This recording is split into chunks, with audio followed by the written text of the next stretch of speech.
चलो स्टार्ट करते हैं बजट को। आप कई बार देखते होंगे कि गवर्नमेंट साल के फरवरी महीने में बजट इंट्रोड्यूस करते, लेकिन आप लोगों को समझ में नहीं आता होगा या समझ में नहीं आता, बहुत कम समझ में आता होगा कि ये बजट होता क्या है। आज तक आपने इसके बारे में जो भी सुना उसको दिमाग से निकाल दीजिए और मैं आपको इस तरह समझाऊंगा कि 5वीं क्लास के बच्चे को भी पूरी तरीके से समझ में आ जाएगा कि बजट क्या होता है। देखो, आप भी हर महीने अपने घर का बजट बनाते होगे जिसमें आप ये लिखते होगे कि राशन कितने का आएगा, बच्चों की फ़ीस वगैरह कितने की जाएगी। तो आप बजट बनाते हो, उसी हिसाब से आप महीने में खर्चा करते हो।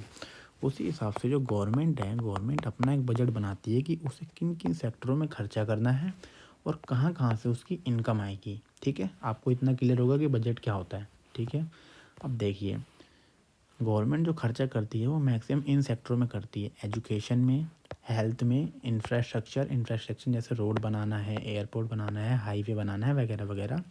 उसके बाद पॉलिसीज़ हो गई, स्कीम वगैरह, लोगों को पेंशन वगैरह देने में। और जो गवर्नमेंट की जो इनकम आती है मैक्सिमम इन एरिया से आती है: टैक्सेस से और ड्यूटीज़ से। टैक्सेस क्या है? जो इनडायरेक्ट टैक्स और डायरेक्ट टैक्स, जो हम इनडायरेक्ट और डायरेक्ट हम गवर्नमेंट को देते हैं। और ड्यूटी इंपोर्ट और एक्सपोर्ट से आती है, जो चीज़ इंडिया से बाहर जा रही है या बाहर से इंडिया में आ रही है। उसके बाद देखिए, हम बजट की हिस्ट्री पे थोड़ा ध्यान देते हैं। जो बजट है, सबसे पहले जब हमारा देश गुलाम था, यानी हमारे देश पे अंग्रेज शासन कर रहे थे, तब की बात है, जब सबसे पहले 17 अप्रैल 1860 को आया था। इसमें जेम्स विल्सन ने इंट्रोड्यूस किया था। ये तब के फाइनेंस मिनिस्टर थे। उसके बाद जब भारत देश आज़ाद हो गया, तब बजट को एक नया नाम दिया गया, यूनियन बजट, जो 1947 में लेके आया गया R.K. शानूकाम के द्वारा, जो तब के फाइनेंस मिनिस्टर थे। ठीक है, अब देखो, बजट भी दो प्रकार के होते हैं: यूनियन बजट और रेलवे बजट। पहले क्या था, यूनियन और रेलवे बजट दोनों अलग अलग बजट थे, लेकिन अब इनको कंबाइन करके एक साथ ही लेके लाया जाता है।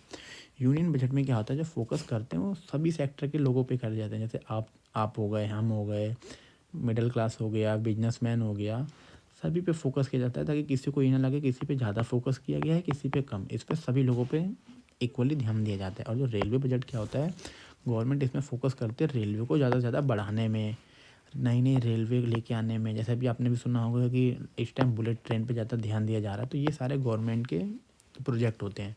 टिकट का प्राइस क्या होना चाहिए, कहाँ कम होना चाहिए, कहाँ पे ज़्यादा, ये सारा रेलवे के बजट के अंदर आता है। अब देखो, जो बजट है ना, मैक्सिमम इन 5 चीज़ों को मिला के ही बजट को ध्यान में दिया जाता है। इन 5 चीज़ों को कि बजट क्या है, इन 5 चीज़ों पर अगर आप ध्यान देंगे तो आप पूरी तरह से समझ जाएंगे बजट क्या होता है। मैं आपको बिल्कुल आसान तरीके, सिंपल तरीके से समझाऊंगा इसके बारे में। आपको इसके बाद किसी की वीडियो देखने की ज़रूरत नहीं पड़ेगी कभी भी। अब देखिए, सबसे पहले आता है मैक्रो इकोनॉमिक्स फैक्टर। इसमें क्या होता है, गवर्नमेंट जो पिछले साल जो बजट आया था उससे पूरे साल में भारत की ग्रोथ, यानी कंट्री की ग्रोथ क्या रही, ये इसके अंदर देखा जाता है। पिछले साल बजट यानी 2023 में, जैसे तभी 2024 में बजट आ रहा है, तो उसी तरीके से 2023 में बजट आएगा। तो गवर्नमेंट देखती है 2023 के बजट में हमने क्या क्या अचीव किया। अब ये गवर्नमेंट कैसे देखती है, इन 5 चीज़ों पे ये डिसाइड होता है। सबसे पहले क्या है, नॉमिनल जीडीपी या रियल जीडीपी। इसमें क्या होता है, गवर्नमेंट ये देखती है कि किसी कंट्री की इनकम कितनी बढ़ी, कितनी है। उसके पर कैपिटा या जीडीपी, एवरेज हर व्यक्ति की इनकम किस रेट से बढ़ी है, ये इसके अंदर देखा जाता है। और ईपीएफओ मेंबरशिप क्या होता है, इसके अंदर गवर्नमेंट ये देखती है कि एम्प्लॉय रेट कितना बढ़ा है पिछले साल। एम्प्लॉय रेट, ये आपको ईपीएफओ तो पता ही होगा, अगर आपको एम्प्लॉय वगैरह होंगे तो आप भी इसके अंदर शामिल होंगे। उसके बाद नंबर ऑफ बैंक अकाउंट, कितने बैंक अकाउंट्स जो नंबर्स हैं वो पिछले साल खुले हुए हैं। और इंश्योरेंस कवर, कितने लोगों के पास इंश्योरेंस है या नहीं है, ये इस 5 चीज़ों को मिला के गवर्नमेंट ये डिसाइड करती है।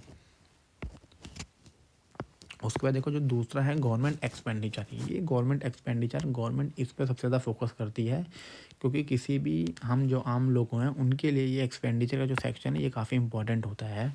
देखो, गवर्नमेंट एक्सपेंडिचर बहुत सारे सेक्टरों में करती है। जैसे एजुकेशन हो गया, एजुकेशन में क्या करती है गवर्नमेंट, गवर्नमेंट स्कूल्स वगैरह हैं, स्कूल्स बनाती है, लोगों के लिए स्कीम्स लेके आती है, लोगों को क्या नाम है पैसे देती है। जो कम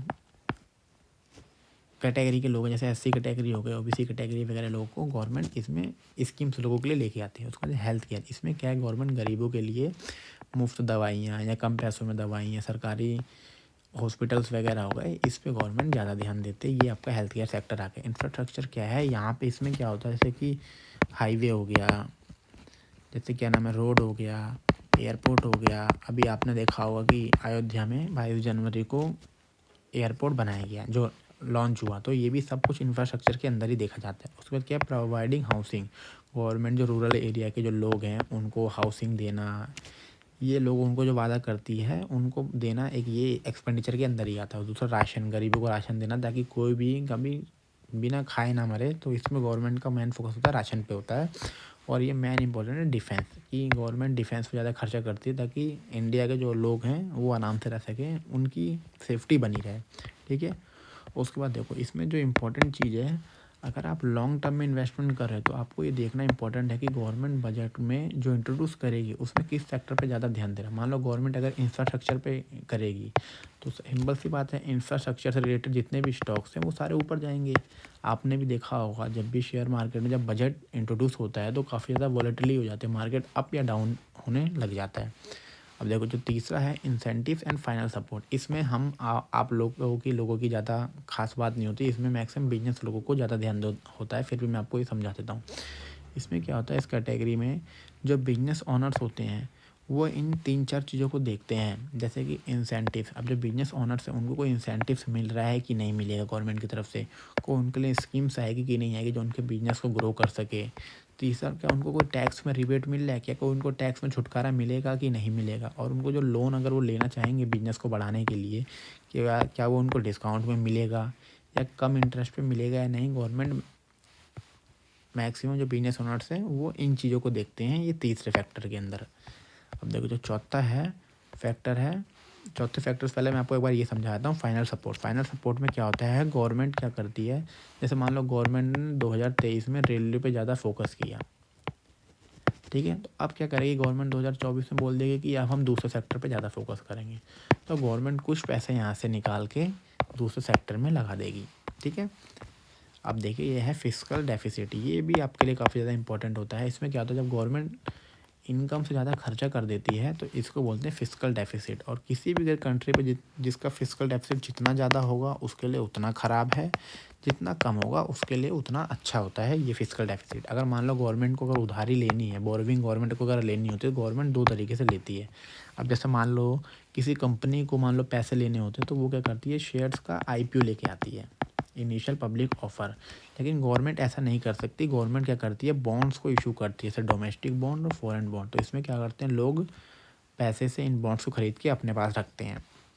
अब देखो जो पांचवा जो सबसे इम्पोर्टेंट है आपके लिए, हमारे लिए, टैक्सेस।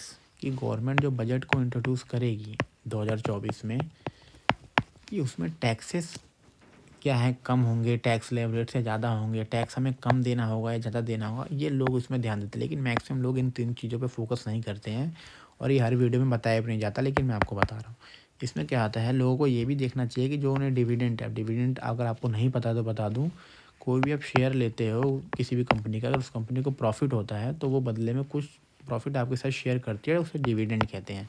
कि मान लो किसी कंपनी से आपको डिविडेंड मिल रहा है, उस पर टैक्स देना है या नहीं देना है, कितना देना है, या कोई इंटरेस्ट, आपने कोई चीज़ बेची उससे कोई इंटरेस्ट मिला, वो सारी चीज़ें आपको इसके अंदर देखने की, उस पर कितना इंटरेस्ट देना है या नहीं देना है, वो सारा इसके अंदर में आता है। और जो चौथा पॉइंट हो गया ये tax on capital gain from selling investment. मान लो हमने कोई आपने शेयर्स वगैरह ले रखा है, अगर उसको 3 साल बाद आपने बेचा, उस पर आपको 1 लाख रुपये मिला या 10 लाख 15 लाख जो भी मिला है, मैं आपको एग्जांपल ले रहा हूँ, 10 लाख रुपये मिला, तो उस पर आपको गवर्नमेंट को कितना टैक्स देना है या नहीं देना है, ये सारा चीज़ें इसके अंदर आता है। आई होप आपको ये पूरी तरीके से समझ में आएगा कि बजट क्या होता है।